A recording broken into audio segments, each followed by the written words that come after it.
Donc nous avons souhaité revenir ce soir sur les enjeux du dialogue entre l'Union européenne et les organisations religieuses, l'Église, mais aussi les organisations religieuses et non confessionnelles. Donc c'est un dialogue qui a été instauré dans les années 90. À l'époque, c'était Jacques Delors qui était président de la Commission européenne. Et donc, ses successeurs ont perpétué cette tradition. Jacques Santer, puis Romano Prodi, et puis enfin Emmanuel Barroso, qui ont souhaité instaurer ce dialogue pour finalement que les religions puissent peser plus dans le processus décisionnel. Donc, c'était un des objectifs de l'article 17 du traité de Lisbonne en 2009, où l'objectif est de créer un dialogue clair, transparent, avec les organisations religieuses, l'Église, les organisations philosophiques et non confessionnelles. Et donc, l'objectif, c'était de faire en sorte qu'il y ait une visibilité dans ces organisations, mais aussi que ces organisations puissent contribuer de manière d'apporter des expertises, des débats, contribuer au débat lors de séminaires. Alors, un des événements les plus visibles sont les sommets annuels qui sont organisés avec la participation des 3 hommes les plus puissants d'Europe.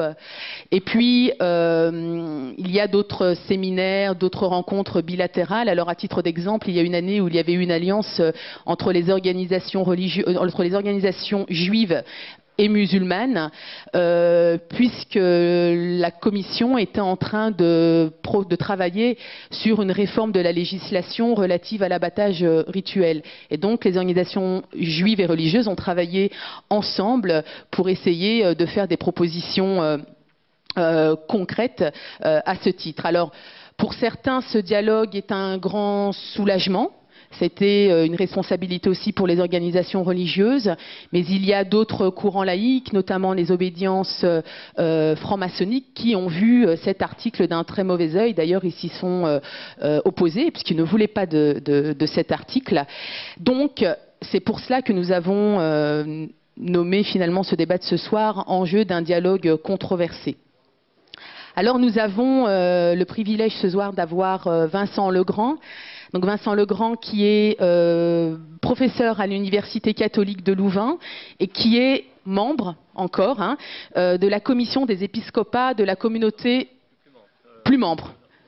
D'accord, donc tu as quitté tes fonctions, tu vas nous expliquer pourquoi. Voilà. Et donc, toi, tu vas revenir sur le cadre de ce dialogue, donc le traité, puis tu vas nous expliquer pourquoi est-ce que les courants laïcs se sont opposés à cet article qui régule juridiquement le dialogue entre l'Union européenne et les organisations religieuses. Donc, on a eu la Fédération des humanistes européennes qui s'est notamment opposée. Et puis tu vas revenir, parce que ça c'est important pour nous que tu reviennes là-dessus ce soir, c'est que tu vas porter un point de vue de l'intérieur, ce sera un témoignage, ton expérience au sein de ce dialogue.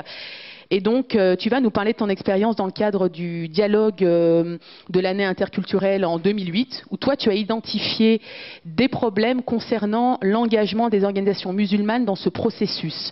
Et donc, tu vas nous expliquer un petit peu pourquoi est-ce qu'il y a des difficultés avec les organisations musulmanes européennes dans le cadre de ce dialogue. Voilà. Merci à toi encore d'être là avec nous ce soir et tu as 20 minutes. Merci Vincent. Merci, c'est un grand plaisir.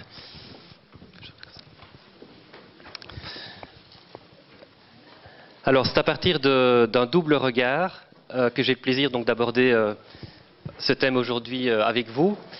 Un regard d'une part analytique, le plus rigoureux possible, et un regard de témoin, comme Malika l'a évoqué, un regard de témoin, d'acteur, ou en tout cas d'ancien acteur. Enfin, un regard, j'ajouterais, engagé de toute actualité. Car en effet, donc, avant de prendre mes fonctions à temps plein à l'Université catholique de Louvain il y a 1 an et demi, j'ai travaillé pendant 3 ans au sein de la COMECE, la Commission des épiscopats de la Communauté européenne. Alors, qu'est-ce que la COMECE? La COMECE, c'est donc l'organe de liaison de l'Église catholique avec les institutions de l'Union européenne par le biais des conférences épiscopales qui se trouvent sur l'ensemble du territoire des 27 États membres. Elle est composée d'une vingtaine d'évêques délégués par leur conférence épiscopale qui se réunissent 2 fois par an en assemblée plénière pour prendre les grandes orientations par rapport aux politiques de l'Union européenne. Et cette assemblée plénière, composée donc d'une vingtaine d'évêques, est appuyée au quotidien par un secrétariat permanent basé comme il se doit dans le quartier européen. Et donc composé d'un staff d'une douzaine de personnes, un staff que j'ai donc rejoint pour ma part donc en début 2007, parce que justement la Comessé recherchait quelqu'un chargé de préparer l'année thématique européenne à venir à l'époque, 2008, l'année européenne du dialogue interculturel. Alors comme vous le savez, je pense que c'est un secret pour personne, quand on parle de dialogue interculturel et d'Europe, ça signifie qu'en fait on va parler d'islam en Europe, qu'on va parler d'islam européen.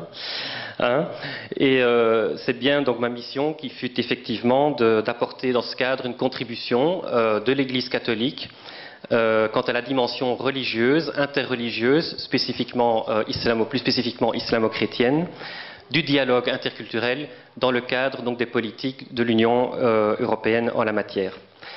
Alors je reviendrai à la fin de mon exposé sur ce dossier qui m'est très cher, hein, dont j'étais en charge en tant que conseiller donc en affaires interreligieuses et du dialogue islamo-chrétien. Mais comment vais-je procéder pour aborder donc la thématique de ce soir? Je commencerai par exposer la raison d'être de l'engagement des Églises dans les affaires européennes en lien avec les enjeux du dialogue religion-Union européenne. J'aborderai ensuite le cadre institutionnel de ce dialogue, pour aborder par la suite le caractère controversé de ce dialogue mis en avant, comme Malika l'a évoqué, par la laïcité organisée.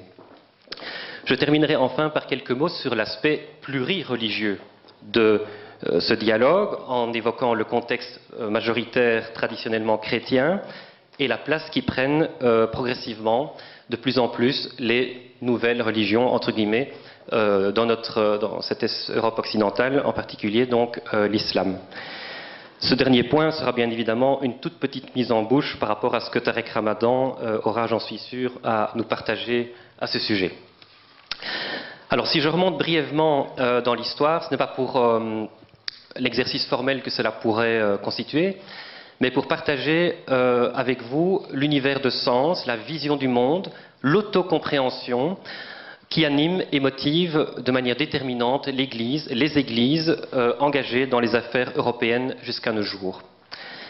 Dès le début de la construction européenne, en effet, à partir des années 50, une série d'églises ou d'organisations liées aux églises ont mis sur pied donc des agences de liaison avec les institutions européennes. Pourquoi? Le projet européen, on l'oublie parfois, est un projet d'idéal de paix par l'unité du continent européen, qui a vu le jour suite à 2 guerres mondiales dévastatrices. Nombre de fondateurs du projet, qu'on qualifie donc classiquement des pères de l'Europe, étaient des démocrates chrétiens. Schuman, Adenauer, De Gasperi, Monnet, dont l'idéal et l'engagement politique étaient inspirés par leur foi chrétienne, et les églises elles-mêmes, dont l'Église catholique, ont également désiré s'investir directement en tant que telles dans le projet de construction européenne. Alors ceci est très important pour comprendre l'univers de sens dans lequel navigue l'Église, si je puis dire, dans son engagement européen. Un exemple. Lors de l'assemblée plénière de la Comessé, tenue donc en novembre 2010, l'ordre du jour portait sur la montée des partis populistes et d'extrême droite, le fil conducteur étant toujours de poursuivre la construction d'une Europe composée de peuples capables de surmonter, dépasser, transcender leur nationalisme, leurs égoïsmes, péril pour la paix entre États, mais aussi au sein des États. Plus sectoriellement, quels sont les domaines d'intérêt de la Comessé? A priori, toutes les politiques de l'Union européenne. Un exemple. Certains se sont étonnés de voir l'Église s'intéresser au changement climatique. Mais pourquoi donc l'Église vient-elle fourrer son nez dans ce dossier? Alors, prenons la brochure élaborée par la Comessé à cet égard. Le titre, donc « Réflexion chrétienne sur les changements climatiques ». Peut-être le sous-titre va peut-être nous donner quelques pistes pour nous éclairer. Sous-titre « Implication des changements climatiques sur les styles de vie et les politiques de l'Union européenne ». Nous y voilà. Dans la mesure où le changement climatique a au moins partiellement des causes humaines, une réflexion éthique s'impose et nous amène à réfléchir sur nos modes de production, nos modes de consommation, une éthique de la modération, même peut-être, pourquoi pas le dire, une réflexion spirituelle sur la place qu'occupe le matériel dans nos existences terrestres. C'est un exemple parmi d'autres, mais l'Église s'intéresse à tout, à une vision globale de l'homme et de la société qui se retrouve dans sa doctrine sociale, fondée notamment sur la notion de développement intégral, élaborée donc en son temps par le pape Paul VI, mais qui a été reprise par le pape Benoît XVI, le développement de tout l'homme et de tout homme. Cette vision globale, qui n'est peut-être pas sans rappeler la notion réformiste musulmane de shumuliya, se retrouve dans le champ d'action de la Comessé, pour autant que cela relève, dans son cas spécifique, du champ de compétences de l'Union européenne. Concrètement, cela signifie un engagement dans toute une série de domaines. Prenons à titre d'illustration d'autres brochures de la Comessé. Responsabilité de l'Europe pour le développement mondial, marché et institutions après Seattle. Stratégie familiale pour l'Union européenne, encourager l'Union à faire de la famille une priorité. L'euro et l'Europe, un regard chrétien sur les implications politiques et sociales de l'union monétaire. Sciences et éthique, avis élaboré par le groupe de réflexion bioéthique. Bref, je pourrais continuer comme ça. La plupart des églises ayant une enseigne dans la capitale de l'Europe sont principalement motivées par la promotion de l'intérêt général, du bien commun, selon bien entendu la vision spécifique qu'elles en ont. C'est pourquoi les églises réfutent la qualification péjorative de lobby. Qualification péjorative d'ailleurs, particulièrement dans le monde francophone, mais beaucoup moins dans le monde anglo-saxon, mais ça c'est un autre point. Toutefois, certains, comme l'ancien secrétaire général de la Comessé, qui est à présent évêque membre de la Comessé, et moi-même, nous reconnaissons qu'au plan technique, bien évidemment, que les organisations liées aux églises basées à Bruxelles sont des lobbies au sens technique du terme. Méthodologiquement parlant, les églises n'agissent pas de manière différente des autres lobbies présents à Bruxelles. Prenons par exemple des lobbies agroalimentaires. Ceci étant, il existe un consensus pour réfuter cette qualification quant aux finalités de l'action, des fins visées. L'Église ne se conçoit pas comme un lobby dans la finalité de son action, du moins selon cette qualification péjorative donc de lobby associée à la défense d'intérêts particuliers, catégoriels, parochial, pourrait-on dire en faisant un petit clin d'œil. Donc, en fait, les églises se conçoivent comme des vigies éthiques, des instances de sens permettant de baliser, de mettre en perspective les politiques économiques et sociales par rapport à leur finalité qui demeure l'homme, tout homme et tout l'homme, l'ensemble de la famille humaine. Voilà l'enjeu de l'engagement des églises et plus largement des religions, des autres religions, dans la construction européenne. Venons-en à présent, deuxième point, au dialogue qui permet cet engagement. Le dialogue Église-Union européenne s'est d'abord élaboré de manière informelle avant de s'institutionnaliser. Malika l'a évoqué. Et les formes concrètes que ce dialogue a prises dans un premier temps de manière informelle, effectivement, avec les présidences Santerre, Prodi, Delors. Je ne vais pas rentrer dans les détails, je vais donc en venir au cadre formel de base qu'il revêt actuellement. La base juridique étant institutionnelle, étant donc le fameux article 17 du traité de Lisbonne, comme l'a évoqué Malika, et qui prévoit notamment la disposition suivante.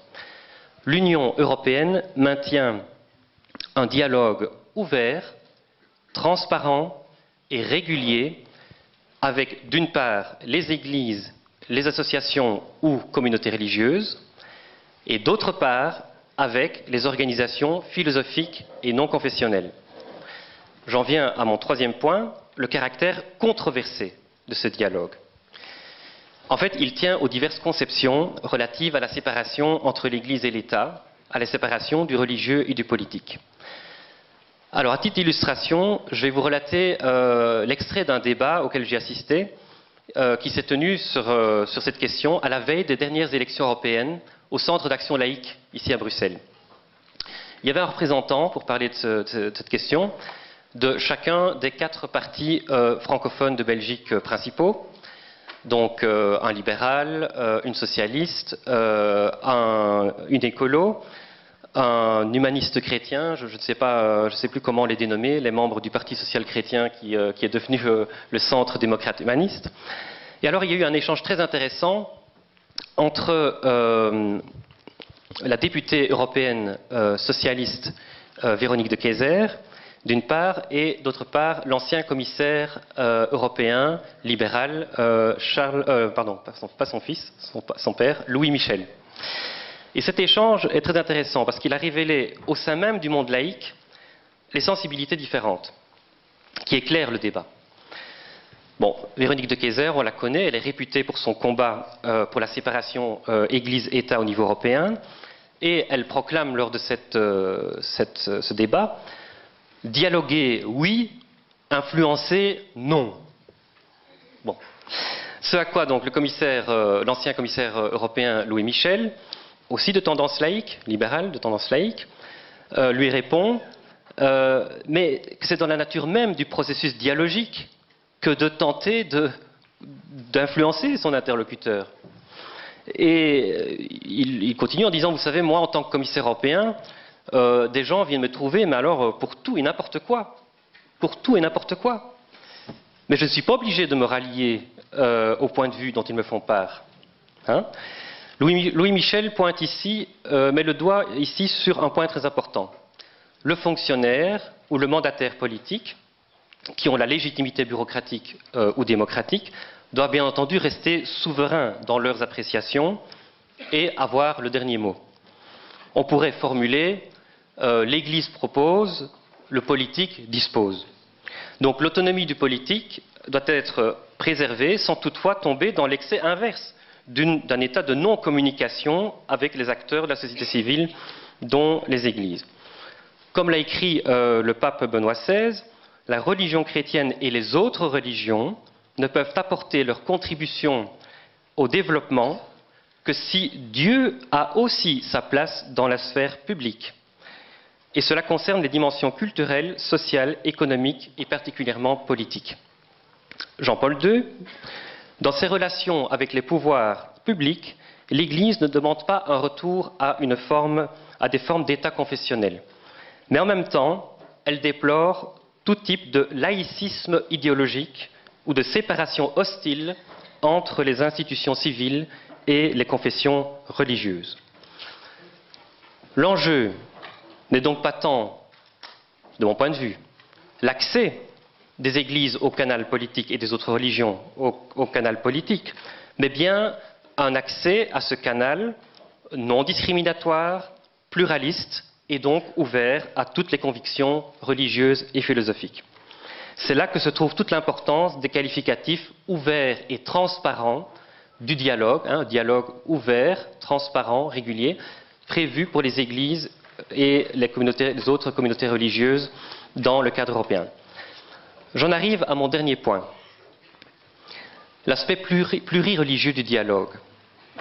Il est clair que la religion traditionnellement majoritaire sur le continent européen, le christianisme, et de manière écuménique, avec principalement ses représentants catholiques, anglicans, protestants, orthodoxes, il est clair que cette religion bénéficie d'un accès privilégié aux institutions de l'Union européenne. Si je me réfère, deux indicateurs, au type d'activité qui est organisée pour elle et au nombre d'activités et nature des activités dans le cadre de ce dialogue. Mais on assiste progressivement à une ouverture croissante à la diversité religieuse, elle-même croissante sur le continent européen. De leur côté, les humanistes laïcs représentés notamment par la Fédération humaniste européenne, se plaignent de ne pas être sur un pied d'égalité avec les églises. Alors moi j'observe l'évolution suivante dans leur attitude. Dans un premier temps, c'est en tout cas tel que les églises le perçoivent en tout cas. On pourrait faire des recherches plus pointues, mais en tout cas c'est la perception qu'ils ont donnée et c'était souvent relayé par les représentants de l'Union européenne. C'est que les humanistes laïcs s'opposent systématiquement à l'interaction entre Église, ou religion de manière plus générale, et institutions de l'Union européenne. Ils sont donc perçus comme antisystémiques, ne jouant pas le jeu en tant que force de proposition constructive. Mais ils ont perdu la bataille de l'article 17. Il est là, l'article 17. Et j'avance ici que les organisations philosophiques non confessionnelles, humanistes laïques, si elles sont incluses dans l'article 17, effectivement, elles sont incluses au même titre que les églises et autres associations religieuses, elles sont donc également directement concernées par le dialogue avec l'Union européenne. Mais mon sentiment, c'est que c'est en second choix, bien entendu, car elles auraient sans doute préféré que cet article n'existe pas du tout. Donc, dans ce contexte, ne pouvant plus s'opposer au cadre de dialogue consacré par cet article 17, il me semble que ces organisations adoptent progressivement un engagement davantage sur le fond, en tant que force de proposition constructive, abandonnant donc leur opposition quant au cadre. Alors, les humanistes laïcs mettent en avant la séparation du religieux et du politique en invoquant le principe de neutralité de l'État. Certes, mais les humanistes laïcs, avec qui j'ai eu l'occasion de nombreuses fois de dialoguer, bien entendu, ont-ils des positions neutres, indifférenciées sur les sujets de société? Leur laïcité n'est pas seulement politique, elle est également philosophique, avec toute une série d'orientations éthiques qui en découlent. Un exemple, l'Église s'oppose au droit à l'avortement. Les humanistes laïcs sont en faveur de ce droit. Est-ce une position neutre? Les uns mettent en avant le respect de la vie dès la conception. Les autres mettent en avant le droit des femmes à interrompre une grossesse non désirée. Ainsi, on peut dire que les humanistes laïcs ont également leur vision spécifique de l'intérêt général, du bien commun, mais qui peut fortement diverger de celle des églises, notamment dans le domaine bioéthique, là où c'est le plus marquant. Leur posture n'est donc pas neutre et indifférenciée. Alors même si je suis en désaccord personnellement avec certaines de leurs positions, je trouve tout à fait légitime, en tant que démocrate pluraliste, qu'ils les défendent, tout comme il n'est pas moins légitime que les églises et les autres religions défendent les leurs. J'ai coutume de dire aux humanistes laïcs, avec tout le respect que j'ai pour eux, qu'ils n'ont pas le monopole de l'humanisme. Il y a aussi un humanisme chrétien, il y a aussi un humanisme juif, il y a aussi un humanisme bouddhiste, un humanisme musulman. Mais je ne voudrais pas faire la conférence de ce soir de Tarek Ramadan à sa place. Je termine mon exposé en relatant l'expérience islamo-chrétienne de l'année européenne 2008, consacrée donc au dialogue interculturel. Une des activités phares initiées par la Comessé fut une série de séminaires intitulés Islam, Christianisme, Europe. Organisée donc en coopération avec la Commission Église et Société de la Conférence des Églises européennes, la CEC. C'est le pendant du côté protestant, anglican, orthodoxe, plus de 120 églises de ces confessions chrétiennes sont regroupées dans cette organisation et constituent donc le pendant de la Comessé côté catholique au niveau des relations avec l'Union européenne. On a également associé une fondation politique allemande démocrate chrétienne, la fondation Konrad Adenauer, et cette activité a été hébergée au Parlement européen. Vous ne trouvez pas qu'il manque quelque chose dans ce montage? Je vous pose la question. Deux grandes organisations chrétiennes, une fondation politique démocrate chrétienne, le Parlement européen, et il s'agit d'Islam, Christianisme, Europe. Où sont les musulmans? Alors ça serait pas mal quand même d'associer des musulmans dans des séminaires islamo-chrétiens. Mais où les trouver? Où sont-ils? Où se cachent-ils? Alors, il n'y a pas une seule coupole musulmane bien identifiée ou deux qui formeraient le pendant musulman de la Comessé et de la conférence et de la CEC, donc de la conférence des églises européennes. Voyons du côté de la Commission européenne.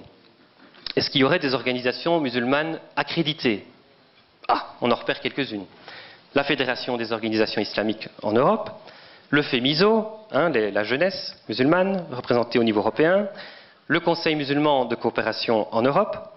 Est-ce qu'il y aurait d'autres organisations musulmanes à vocation ou de dimension européenne? Ah, on en repère encore une, IDP, Intercultural Dialogue Platform, la plateforme de dialogue interculturel. Alors, il me semble que c'est après le premier séminaire islamo-chrétien que nous avons tenu donc au printemps 2008 que Malika Hamidi, mais oui, m'écrit pour me communiquer. Oui, oh, ici, le European Muslim Network. Ça existe? On existe? Pourquoi ne sommes-nous pas associés? Alors, je me confonds en excuses, que je réitère encore une fois, tiens, l'occasion. Le but n'était évidemment pas de faire des exclusives, tout simplement, nous n'étions pas au fait de l'ensemble du paysage des organisations musulmanes actives au niveau européen. Car la position arrêtée par les co-organisateurs, fondée sur la sempiternelle question de la représentation musulmane, j'imagine qu'on aura l'occasion d'y revenir, était de ne pas opérer de choix parmi les partenaires et de les inviter tous, sans exclusive, sur la base donc du double critère confessionnel et de la dimension européenne. European Muslim Network, European Muslim, ok, ahlan wa sahlan. On remarquera que les partenaires musulmans ont été associés, non pas en tant que co-organisateurs à part entière, mais en tant que hôtes privilégiés, privileged guests, ça c'était le terme officiel. Avec comme conséquence pratique, on peut comme le noter, que la consigne était donnée aux modérateurs des séminaires de donner la priorité à la prise de parole de représentants de ces organisations musulmanes associées. Deux facteurs expliquent ceci. Premièrement, un facteur de nature technique, la multiplication de co-organisateurs complexifie bien entendu le montage de projets et nous avions alors affaire à 6-7 organisations musulmanes. Deuxièmement, un facteur de fond sans doute plus important qui reflète le stade intermédiaire de l'évolution en cours quant à l'association à part entière de partenaires musulmans. D'objets interrogateurs, interrogatifs du pan majoritaire des sociétés européennes, les Européens de confession musulmane deviennent progressivement des sujets agissant en acteurs à part entière en s'insérant dans le corps majoritaire. Et ceci ira de pair, il me semble, avec une institutionnalisation croissante de l'islam européen, de la représentation musulmane au niveau européen, mais ceci, de mon point de vue, c'est l'affaire des musulmans eux-mêmes. Pour en revenir au séminaire, nous avons bien entendu à chaque séance un représentant musulman pour porter la voix musulmane, c'est la moindre des choses, et un représentant chrétien à tour de rôle, protestant, catholique, orthodoxe. Alors ces séminaires ont permis de traiter devant un public ayant des responsabilités dans les institutions européennes, Commission, Conseil, Parlement, de toute une série de questions. Je vous donne un exemple concret. La construction de mosquées. En fait, on devrait dire plutôt l'opposition en de nombreux endroits en Europe, opposition à la construction de mosquées. Dans des contextes juridiques qui garantissent pourtant le droit à la liberté religieuse, dont la liberté de culte. Alors là, nous avons bénéficié d'un témoignage très intéressant d'un architecte musulman qui a développé une démarche participative et interculturelle permettant de rencontrer les oppositions émanant de la société majoritaire, une démarche qui inclut les riverains impliqués dans la construction de mosquées et qui intègre l'architecture des mosquées dans les paysages urbains européens. Je conclurai en citant le pape Jean-Paul II. Dans la logique d'une saine collaboration entre communauté ecclésiale et société politique, l'Église catholique est convaincue de pouvoir apporter une contribution spécifique à la perspective de l'unification, offrant aux institutions européennes, en continuité avec sa tradition et en harmonie avec les directives de sa doctrine sociale, la présence de communautés de croyants qui cherchent à réaliser l'humanisation de la société à partir de l'Évangile vécu sous le signe de l'espérance.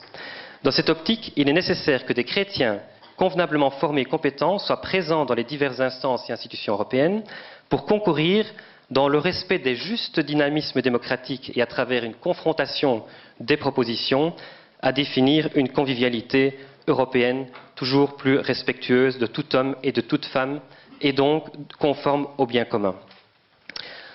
Je ne doute pas que Tarek Ramadan va se faire l'écho musulman de cette vision d'une citoyenneté active et engagée dans la société, mais tout comme je ne vais pas faire sa conférence de ce soir à sa place, je ne vais pas non plus me substituer à lui dans cette première partie d'activité et je m'efface donc en vous remerciant de votre attention.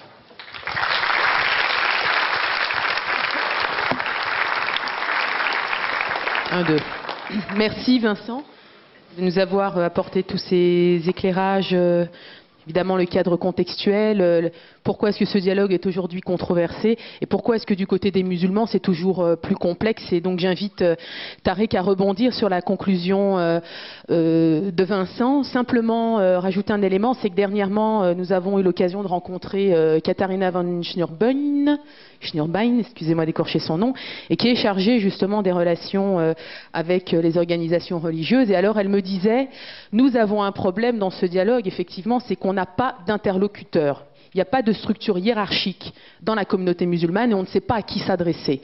Alors Tarek, est-ce que tu pourrais nous apporter quelques éléments de réflexion sur la contribution des musulmans européens dans le cadre de ce dialogue? Puis aussi peut-être revenir sur ton expérience, parce que si mes souvenirs sont bons, tu avais fait partie de la commission qui avait été mise sur pied par Romano Prodi. Le conseil, la commission des sages, ou le Conseil des sages. Donc si tu pouvais aussi revenir sur cette expérience-là, des difficultés, des obstacles. Voilà, si tu pouvais donner des perspectives. Merci.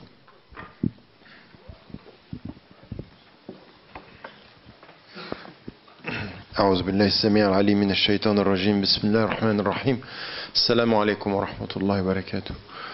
Je peux vous demander simplement, puisqu'il y a des gens qui arrivent et qui n'arrivent pas à trouver de place, ils s'assoient au milieu alors qu'il y a plein de places qui sont encore libres. Est-ce que vous pouvez, ceux qui sont où il y a des places, vous coller contre le mur?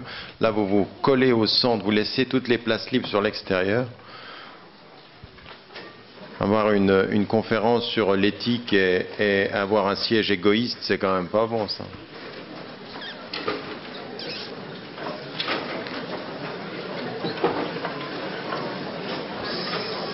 Voilà, comme ça laisse les gens la possibilité de s'asseoir quand ils arrivent.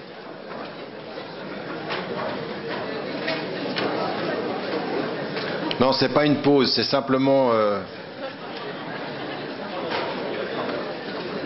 entrez, il y a plein de places. Vous rentrez là et allons-y. Comme ça, vous laissez les gens qui viennent s'asseoir, ils trouvent directement une place.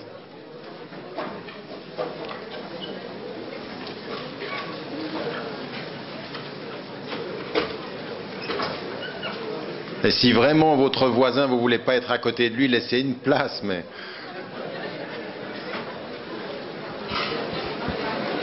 Voilà. Bien.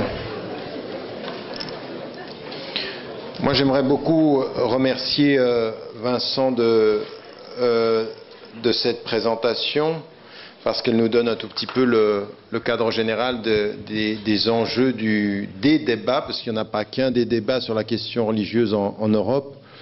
Et puis de là où nous sommes, nous, avec notre histoire et les rencontres que nous avons sur le terrain, ça pose un certain nombre de questions qu'il faut que nous essayions d'aborder dans le fond, d'abord pour savoir, pour considérer les choses à la lumière de l'histoire, ensuite à la lumière des enjeux, puis ensuite, dernier élément, à la lumière de ce que nous pouvons apporter, quelle peut être notre contribution à toutes ces questions-là.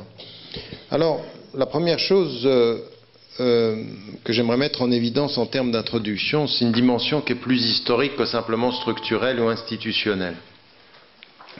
Parce que dans la présentation tout à l'heure, ce qu'on a entendu, c'est effectivement quelque chose qui est réel. c'est que c'est la nouvelle présence des musulmans, des citoyens européens de confession musulmane, qui fait ressortir un certain nombre soit d'anciens contentieux qu'on a pensé avoir réglés, d'anciennes questions qu'on a pensé avoir dépassées, soit d'anciennes dynamiques qu'on a pensé pouvoir mettre de côté, qui n'étaient plus importantes. En fait, on a pensé pendant un temps que la question religieuse était socialement et politiquement, j'entends dans l'espace social ou sur la place publique, n'était pas forcément importante, qu'on allait avec le temps pouvoir la dépasser, ce qui n'a jamais été vrai, mais on l'a pensé, on a tenu ce discours, parfois on s'est convaincu politiquement que parce qu'il y avait de moins en moins de visibilité de la présence chrétienne, ça voulait dire qu'il y avait de moins en moins de réalité de la foi chrétienne, ce qui l'un ne veut pas dire l'autre, et l'équation était un tout petit peu fausse. Donc, première des choses, c'est qu'on comprenne, nous, la réalité de la question religieuse à l'intérieur de l'espace européen, et qu'on fasse aussi attention à un certain nombre de réalités qu'il ne faut pas qu'on lise de façon un peu simpliste et simplificatrice. Dans la première des choses, quand on parle de l'Europe, on ne parle pas simplement de l'Europe de l'Ouest. Si on parle de l'Europe, il faut considérer qu'on a l'Europe de l'Est. Or, il est une évidence, pour qui a visité les pays d'Europe de l'Est, que la référence religieuse est beaucoup plus importante, beaucoup plus prégnante, beaucoup plus présente qu'elle l'est en Europe occidentale.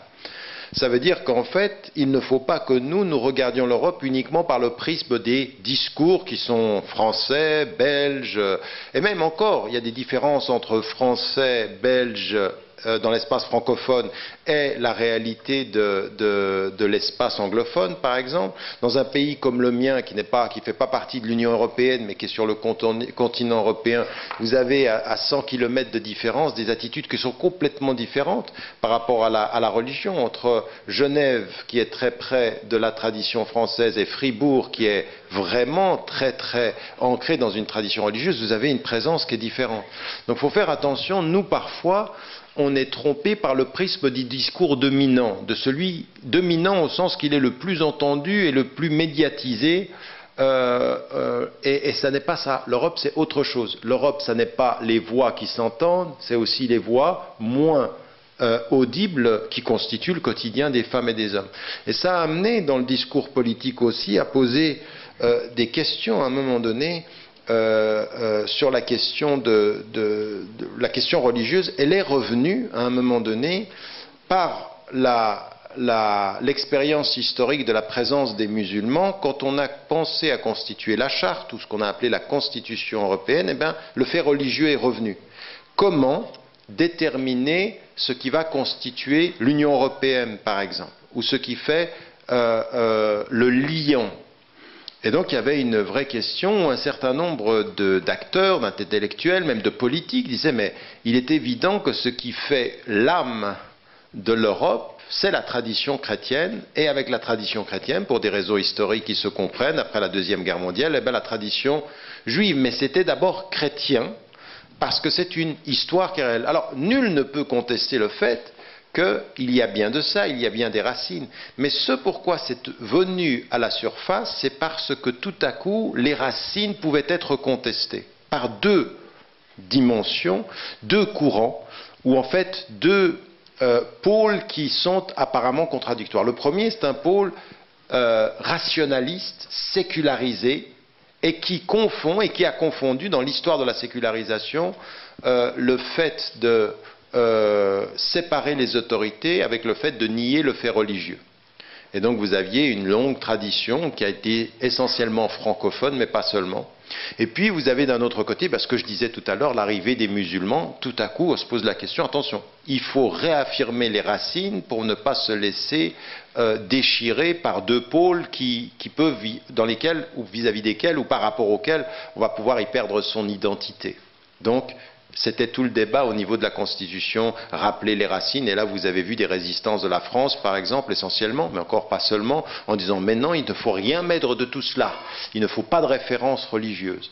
Et Delors, qui socialiste, a une tradition chrétienne, une pensée profonde chrétienne. Moi j'ai eu des discussions avec lui, il m'intéressait énormément parce que c'était une pensée extrêmement progressiste politiquement, mais en même temps très enraciné dans une dimension où il y avait de la mémoire, qui avait cette idée, il avait partagé avec d'autres cette idée, il avait suivi le mouvement de cette idée de donner une âme à l'Europe.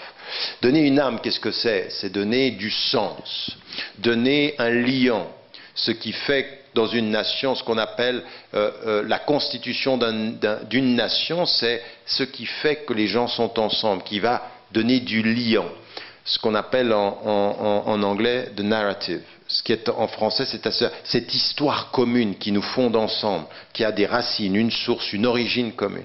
Et donc il faut bien comprendre ça, parce qu'à un moment donné, il y a eu crise autour de ces questions-là. C'est-à-dire, en fait, qu'est-ce qui fait dans notre récit commun qu'il y a du commun? Qu'est-ce qui est commun dans le récit commun? Qu'est-ce qui fait que nous sommes Européens? Au bout du compte, si vous vous promenez à travers l'Europe et que vous passez de l'Europe de l'Est à l'Europe de l'Ouest, si vous allez du Sud au Nord, si vous voyez les traditions de l'Italie et que vous les comparez aux traditions culturelles de l'Allemagne, moins qu'on puisse dire, c'est qu'il y a de la différence. Il y a de la différence, mais de la différence profonde, c'est-à-dire de la différence dans les sensibilités. Qu'est-ce qui fait le commun? Et donc ce qui a été mis en évidence, ça a été ses racines, le rationalisme, la pensée sécularisée, et puis la tradition chrétienne, et c'est intégré à ça, bien entendu, comme je vous l'ai dit, la tradition juive.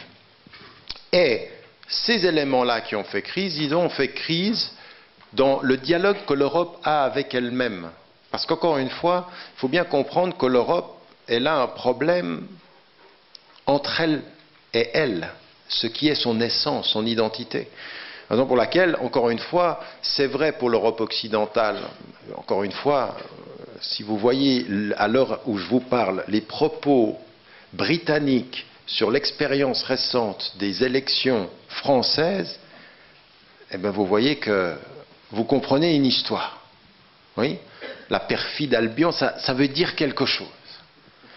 Oui, il y a une histoire qui a été, c'est vrai, c'est pas loin. Hein. Quand vous atteignez 50 ans, vous vous souvenez que 50 ans, c'est rien. C'est rien, 50 ans dans la vie. C'est-à-dire que ça passe tellement vite, et oui, c'est là, c'est à nos portes. Un siècle, qu'est-ce que c'est? C'est 2 fois 50 ans, c'est rien. Historiquement, c'est rien. Et les blessures, elles sont historiques, elles sont très très longues. Et donc vous apercevez, à la lumière de ce que vous voyez en Europe, que ça reste quelque chose d'extrêmement vif, que tout peut réveiller d'une certaine façon. Et là, en même temps, vous voyez en Europe de l'Est une perception de l'Europe qui est aussi une perception qui est blessée, au sens où, parce que nous n'avons pas eu le même développement économique, on nous supposerait une espèce de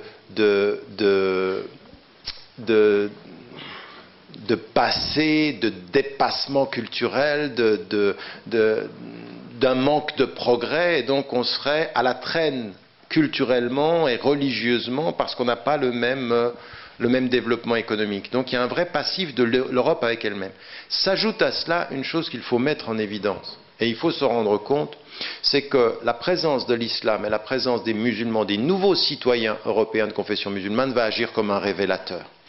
D'anciennes crispations, d'anciens traumatismes vont réapparaître. Vous savez ce qui est le révélateur dans l'histoire des... À des moments donnés, ça c'est la psychologie, la psychanalyse vous le dit souvent, quand vous êtes un individu, parfois vous rencontrez quelqu'un qui vous fait penser à quelqu'un de votre passé, ça peut être votre mère et votre père, et il réveille les vieux traumatismes. Et vous ne savez pas pourquoi réagissez comme ça vis-à-vis de lui, mais ce n'est pas lui le problème. Lui, il a juste révélé le passé. Il a révélé la blessure ancienne. L'islam est le révélateur de traumatismes très profonds dans la conscience européenne.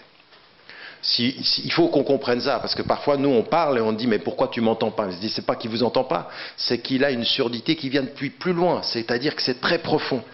Et l'islam ne vient que révéler ce problème-là. Et beaucoup de musulmans disent nous, il me reste que 5 minutes, c'est vrai? Ça fait déjà 20 minutes que je parle. Purée. Donc l'islam est révélateur pour 3 minutes. Et Il révèle la question des racines, il révèle la question de l'identité, puis il révèle aussi la question de l'avenir. Parce que quand vous posez la question de quelles sont nos racines, quand vous posez la question de savoir quelle est notre identité, vous êtes en train de vous poser la question de savoir qu'allons-nous devenir ensemble et qu'allons-nous devenir avec cette nouvelle présence. Troisième des points que je voulais mettre en évidence, c'est que cette présence, elle va révéler ce que je disais des contradictions. Et il y a des courants qui sont importants. Il y a le courant rationaliste et sécularisé, et sécularisant, et il ne faut pas le confondre, il faut faire attention. C'est-à-dire qu'il y a tous ceux qui vont se référer dans la tradition des Lumières à la rationalité, c'est-à-dire le courant des Lumières, qu'est-ce qu'il dit? Il dit nous n'avons pas besoin de religion pour produire de la valeur. Les valeurs viennent de notre intelligence. Elles peuvent venir de la raison humaine. Et en même temps, certains ont dit, elles peuvent venir de la raison humaine, elles peuvent même venir de la Bible, mais on n'a pas besoin de l'Église. Ce qu'étaient les théistes et ce qu'étaient les déistes, c'est-à-dire la tradition de Rousseau et de Voltaire. Voltaire n'est pas anti-religieux, il est anti-Église, il est anti-clérical. La même chose pour Rousseau, il dit, enlevez l'Église, gardez les valeurs. Oui, parce qu'il y a un problème d'autorité, de pouvoir. Et donc là, on est en train de parler des racines. Et donc il y a un mouvement, il ne faut pas confondre dans la tradition occidentale, comme certains aujourd'hui, parce que certains récupèrent l'histoire, on a certains rationalistes ou libres-penseurs aujourd'hui qui nous font penser que pour être libre-penseur aujourd'hui, il faut être rationaliste sans Dieu. Ils ne connaissent même pas leur histoire intellectuelle. C'est de la spoliation. Il y avait des rationalistes avec Dieu. Oui, Rousseau est profondément croyant, mais il est anticlérical. Il en veut à l'Église d'avoir spolié. L'ingénu de Voltaire, c'est quelqu'un qui revient dans l'eau et dit mais il faut faire comme c'est écrit dans la Bible, pas comme nous dit l'Église. Il met en contradiction l'Église en allant chercher le baptême dans l'eau. On se disait mais c'est comme ça que ça se faisait dans la Bible. Donc en fait, qu'est-ce que fait Voltaire? Voltaire, il n'est pas anti-Dieu, il dit Dieu a fait l'homme à son image et on le lui a bien rendu, au sens on l'a volé, on se l'est fait. Donc il est anti-institution. Mais aujourd'hui, on a un nouveau discours philosophique qui va tout confondre, qui va, au nom de la faculté, rejeter l'institution et la foi, comme si c'était exactement ça. Donc on a un vrai problème en Europe. Et là, il faut que vous vous rendiez compte en quoi une position avec des chrétiens aujourd'hui qui sont croyants et rationalistes, qui trouveraient un dialogue fécond avec des musulmans croyants et rationalistes, ça pose un vrai problème à ceux qui vous disent pour être rationaliste, il ne faut pas être croyant. Et qui disent que l'objectivité de la raison passe par la disparition de la foi. Et nous on dit le contraire. On dit d'abord l'objectivité de la raison, ça n'existe pas. D'abord, ça n'existe pas. Et qu'il faut questionner la raison avec tous les outils possibles, et la foi en est un. Pourquoi? Parce que la foi, elle pose le sens, et elle ne se suffit pas de l'instrument. La raison peut produire des valeurs, mais elle peut être instrumentalisée, et donc il faut toujours poser la question de l'éthique. Donc c'est à ce niveau-là qu'il faut qu'on pose le débat. Il ne faut pas simplement qu'on tombe dans l'institutionnel et superficiel. Il faut vraiment qu'on comprenne qu'on est en train de toucher quelque chose qui est vraiment l'identité fondamentale de la conscience intellectuelle et de la conscience spirituelle de l'Europe, qui est notre continent, qui est notre société aujourd'hui et qui est notre récit commun. Et notre récit commun, il doit passer par cela. Et que ça amène également toute cette idée du christianisme et du judaïsme. C'est l'autre pôle qui serait par opposition au rationalisme. Et donc là aussi, la mémoire, on en a déjà parlé ici, la mémoire sélective qui consiste à oublier qu'il y avait d'autres traditions, que la tradition juive et chrétienne, pour constituer cette réalité. Et vous allez vous rendre compte d'une chose qui est très très importante. Parce que là, on est au cœur du débat. Et au cœur du débat, si on oublie le cœur du débat, on va se disputer à la périphérie. De quoi j'ai parlé? J'ai parlé du rationalisme et de la sécularisation, et j'ai parlé des racines juives et chrétiennes, ou en tout cas présentées comme telles. Écoutez le discours de tous les populistes aujourd'hui, tous les populistes occidentaux, c'est les deux racines sur lesquelles ils travaillent.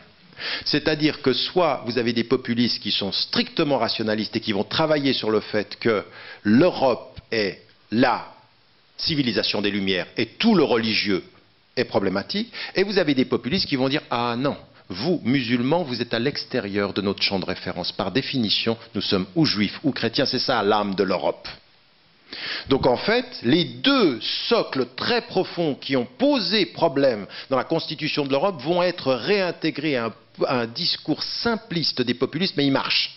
Il marche très bien. Pourquoi? Parce qu'on vous dit, si vous avez la foi, vous ne pouvez pas être complètement rationaliste. Donc vous êtes perdu pour la cause des rationalistes et des laïcs, pour parler en termes du français reconnu.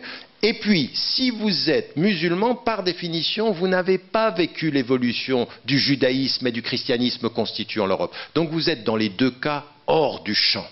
Le populisme décide toujours qui est nous et qui est eux. Et qui est eux, c'est les musulmans qui sont forcément en dehors des deux zones de tension. Vous voyez ce que je veux dire? C'est profond ça, et c'est pour ça que ça marche. Donc si vous rentrez dans ce débat à la surface, à la périphérie, vous ne comprenez pas l'enjeu profond qu'on vous a mis à l'extérieur parce que le rationalisme... Mais ce n'est même pas une chose qui touche que les musulmans, ça touche certains chrétiens quand on les interpelle sur le rationalisme, on les met à l'extérieur du champ. Et alors comment est-ce qu'on les réintègre à l'intérieur? On dit oui, mais l'Europe est aussi juive et chrétienne, donc ils rentrent par une porte, on leur a fermé une fenêtre, mais les musulmans, ni la fenêtre, ni la porte. Dehors. Et ça, c'est une façon, il faut qu'on comprenne une chose, c'est que dans les deux cas, et les rationalistes, et les juifs, et les chrétiens, qui accepteraient cette équation, en fait, ils peuvent penser qu'ils sont dedans, mais ils sont enfermés dedans. Ils ne sont pas libres dedans, de pouvoir être... Donc ils jouent... Et en fait, ils sont contre leurs propres valeurs. La tradition chrétienne, la tradition juive et la tradition rationaliste d'ouverture, quand elle se ferme dans le populisme, travaille contre elle-même. Le populisme, c'est la trahison fondamentale du rationalisme, du christianisme et du judaïsme. Fondamentalement, c'est ça, mais c'est un travail de récupération historique. Donc nous, il faut qu'on comprenne ça. Je ne sais pas si vous me suivez là. C'est clair ce que je dis ou...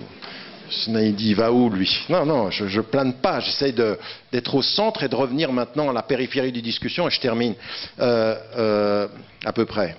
Je termine. Simplement, ça m'amène à dire que ce qui va sortir de tout cela, c'est quatre choses. La première des choses, c'est cette idée qu'aujourd'hui, dans l'espace public, au nom de cette histoire du rationalisme et au nom du fait que c'est une tradition juive et chrétienne, on aurait admis que dans l'espace public, il y a l'absence du religieux. Ce qui est une profonde imposture. Il n'y a jamais eu d'absence du religieux dans l'espace public. Par contre, il y a eu séparation des autorités. On a admis que dans l'espace public, on y était présent, mais on ne s'imposait pas aux autres. D'accord? Mais ce qui a été ne pas s'imposer aux autres a été l'effacement de la visibilité. Comme si dans l'espace public, pour montrer que vous êtes d'accord avec l'espace public, vous deveniez invisible. D'accord? Ça, c'est un premier élément. La deuxième des choses, c'est ce qu'on enseigne. Absence dans l'enseignement, c'est-à-dire il faut qu'on n'enseigne plus le fait religieux. Ou alors dans des écoles privées. Mais l'enseignement du fait religieux comme participant de notre mémoire, ah non, c'est pas assez rationaliste et c'est trop lié à la foi des gens. Donc l'école de l'objectivité ne parle pas des subjectivités spirituelles. C'est complètement idiot. L'objectivité, c'est toujours de reconnaître les subjectivités qui constituent l'espace public. Ou alors c'est du... Vous me suivez là? Sinon c'est du mensonge, c'est n'importe quoi. Depuis quand est-ce qu'on va penser un espace neutre où il n'y aurait rien? On ne peut pas penser un espace neutre, c'est là où il y a tout. Donc il faut parler de tout pour parler de la neutralité de ceux qui les accueillent. Ne pas parler de ce qui fait le tout neutre, c'est penser par exclusion. Et au bout du compte, vous ne pouvez, dans un espace neutre qui ne parle pas de la diversité, que produire du conflit. Parce que vous ne produisez pas de la connaissance. La neutralité, elle ne se gère que dans la connaissance de la diversité, pas dans l'ignorance de la diversité. La neutralité plus l'ignorance, c'est une promesse de conflit religieux et une promesse de conflit culturel. Par définition. Pourquoi? Parce que chacun va essayer d'y trouver sa référence. Donc on est dans un jeu d'exclusion, on est dans un jeu de pouvoir. Et ceux qui pensent dominer, ce sont ceux qui sont dans ceux qui se traduisent comme nous sommes là, le pays d'accueil. Alors ça allait pendant 20 ans, mais quand le pays d'accueil est le pays de résidence, et quand le pays de résidence devient le seul pays qui soit, eh bien on est dans un jeu de conflit très profond. C'est exactement ce qu'on vit aujourd'hui. C'est exactement ce qu'on vit aujourd'hui. Donc ça, c'est le deuxième élément. Il faut me donner 3 minutes encore. 3. L'autre chose qui est dans la psyché collective, c'est l'idée du progrès et de la tradition. C'est-à-dire que nous sommes dans une société de progrès, il faut enseigner le progrès, il faut enseigner le savoir-faire, il faut enseigner la maîtrise des techniques, et puis finalement les traditions, par définition, sont conservatrices, c'est les éléments du passé. Et là, c'est vraiment quelque chose de particulièrement important, c'est que vous allez vous apercevoir qu'on dit partout le progrès, mais que le discours de beaucoup de populistes est d'être conservateurs sur certains domaines. Ils sont très conservateurs sur certains domaines et très... Alors, vous pouvez avoir des gens qui sont très très en retrait. Donc, on est dans une philosophie du progrès et dans une contestation de tout ce qui pourrait être les éléments de la tradition. Mais c'est quoi les éléments de la tradition? Qui vont disparaître du discours religieux et qui vont disparaître du discours scolaire et qui vont finalement être vraiment problématiques. Il y a des choses qui sont extrêmement importantes. Extrêmement difficile aujourd'hui de reparler de la question de la discipline et de l'autorité. Ben, regardez dans les écoles, on a un vrai problème avec ça. La réinstauration d'une question de la discipline et de l'autorité. C'est-à-dire, attends, tu es peut-être au centre de l'école, mais je reste ton prof. Et ton prof, il te dit, tais-toi. Tu écoutes et tu travailles. Vous savez, cette dimension de la discipline, cette idée que pour être libre, il ne faut pas avoir de limites, c'est le contraire. La seule façon d'être libre, c'est de connaître ses limites, c'est pas de les nier. Donc la question de la tradition de la discipline, ça disparaît. Et nous, de ce point de vue-là, dans le débat, il faut qu'on se rende compte de qu'est-ce que ça veut dire, la question de l'autorité. L'autre chose aussi qui est importante, c'est la dimension, ça a été dit tout à l'heure, la question de la famille, et puis la question de l'éthique, des valeurs, de la morale. Il y a des valeurs, il y a des choses qu'on ne fait pas. Ma liberté, c'est de choisir ce que je fais. C'est pas de faire n'importe quoi en pensant que je suis libre de le faire. Vous voyez? Toutes ces dimensions dans la tension, ça c'est très profond, et la présence musulmane révèle tout ça. Révèle tout ça parce que tout à coup, il va y avoir une nouvelle visibilité. Pour beaucoup de chrétiens et beaucoup de juifs et beaucoup de spiritualité, tout ce que je vous dis là, on est d'accord sur la discipline, sur la famille, sur l'éthique. Mais ça se vivait dans l'invisible. Ça ne se vivait pas sur la place publique parce qu'on a finalement été contraint à vivre avec ces valeurs-là, mais à ne pas forcément les rendre trop visibles. Pourquoi? Parce que ça donnait l'impression qu'on était arriéré par rapport à ces questions-là. Et puis, la conséquence de cela, qu'est-ce que c'est? C'est la baisse de la pratique. La baisse de la pratique, pratiquement dans les deux traditions. Donc on a des minorités qui pratiquent et une visibilité de la pratique qui disparaît. Les églises se vident et il y a tout ce discours-là. Et il y en a qui viennent vers vous aujourd'hui au nom de la rationalité, au nom des racines juives et chrétiennes, et qui vous disent on a un problème avec vous. C'est que pendant que nos églises se vident, vos mosquées se remplissent. Mais il faut entendre ça très profondément. Moi, il faut être très très sensible à ce que veut dire quelqu'un qui est en train de vous dire ça. C'est-à-dire, attendez, nos racines se perdent et vous, dans l'exil, vos racines se retrouvent. Vous vous retrouvez là où nous, on se perd. Alors on peut s'asseoir, comme certains musulmans, et dire, oui, il y en a. Soyons honnêtes, il y en a. Il dit, tu vas voir ça, c'est bientôt, ça avance. Ou alors on peut... Non, mais parce que, attendez, il y en a certains qui comprennent que la qualité de la foi se mesure au nombre de convertis. Ça, c'est une pensée simpliste et mensongère. La vraie question, c'est que dans la tradition juive, dans la tradition chrétienne, le vrai défi, c'est combien on sera capable, pas de compter les fidèles. Parce qu'on le sait, ça nous a été dit dans notre tradition. Un jour, vous serez des millions, vous ne valerez pas davantage que l'écume sur la surface de l'eau. Ce n'est pas le nombre, c'est la qualité. Vaut mieux être peu avec des chrétiens et des juifs qui comprennent l'éthique que d'être des millions et on ne comprend rien. Et on est uniquement en train de calculer combien on est. Je veux dire, attendez, si c'était une question de nombre, avec le nombre de gens qui viennent dans nos mosquées le vendredi, la qualité de la présence musulmane en Europe, ça se saurait. Eh bien, ça ne se sait pas. Parce que le nombre ne change pas la question de la qualité. Vous voyez ce que je veux dire? C'est vraiment ça qui pose la question. Et ma conclusion... Ça, c'est une technique égyptienne. Donc, ma conclusion, c'est qu'on prenne conscience de ça. Qu'on prenne conscience de ça et qu'on soit capable... dans notre travail, sachant qu'on réveille, d'avoir une vraie discussion sur ces fondamentaux-là. Et qu'il y ait d'abord, parce que c'est aussi un rapport de pouvoir avec certaines institutions, qu'il y ait un vrai travail sur les racines, qu'il y ait un vrai travail sur les identités, qu'on soit capable de montrer la diversité de ces identités-là, qu'on soit capable d'intégrer au débat un vrai débat sur la présence du judaïsme et du christianisme constituant de l'identité européenne, qu'on ne laisse pas à certains rationalistes, cette espèce de colonisation du fait culturel et de l'histoire. Ça, il ne faut pas laisser. Mais ça, les musulmans doivent comprendre que ce n'est pas simplement en mettant l'islam au cœur du débat, c'est en mettant le christianisme et le judaïsme au centre du débat. Parce que c'est une question qui nous touche tous. Nous serons victimes de la même colonisation d'un rationalisme sans Dieu si nous n'intégrons pas au débat la question juive, la question chrétienne, la question bouddhiste, la question du sens dans nos institutions. Et raison pour laquelle, là, ce que l'on a compris en Europe, c'est que c'est une question de pouvoir. Alors on regarde le nombre des musulmans, on dit, oulala, dans les structures démocratiques, ils vont jouer. Alors qu'est-ce qu'on fait? On a des réunions symboliques. Une fois par année, vous venez, vous passez de 9 h de l'après-midi à 3 h de l'après-midi, on vous invite. Tout ça, c'est bien, mais c'est que du symbole. On a reconnu que le fait religieux était important, donc le commissaire va vous donner une journée. Et il le fait. Donc le symbole, c'est reconnaître que c'est déjà bien d'avoir reconnu qu'il fallait le faire, mais ça ne peut pas être ça. La réponse des institutions européennes à cette question ne peut pas être d'allouer 1 minute où tous les représentants ont 2 minutes pour s'exprimer, et puis au revoir ou salam alaikum. D'accord? Ou shalom, si vous voulez. En plus, vous ajoutez toutes les religions, parce qu'alors là, il y a tous les uns. Enfin bon, bref, on ne va pas rentrer dans le. Mais c'est pas ce dialogue. Il faut, et nous, de ce point de vue-là, au niveau des institutions politiques, il faut comprendre qu'il faut que nous amenions ce dialogue-là partout où nous pouvons.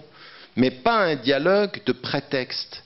Pas un dialogue qui est simplement un dialogue sur on est gentil, on s'aime bien. Non, sur les fondamentaux de notre société. Sur la vraie présence de la religion dans l'espace. Sur les vraies questions. Oui. Mais bien sûr, j'ai le droit. Je veux dire, moi j'ai écrit dans le texte la réforme radicale que nous n'avons pas le même problème que certains chrétiens sur la question de l'avortement, ou de la contraception, ou de l'amour, ou de la famille. Mais on a le droit de poser toutes ces questions-là. Tant qu'on n'impose rien à personne, on a le droit de poser les préoccupations.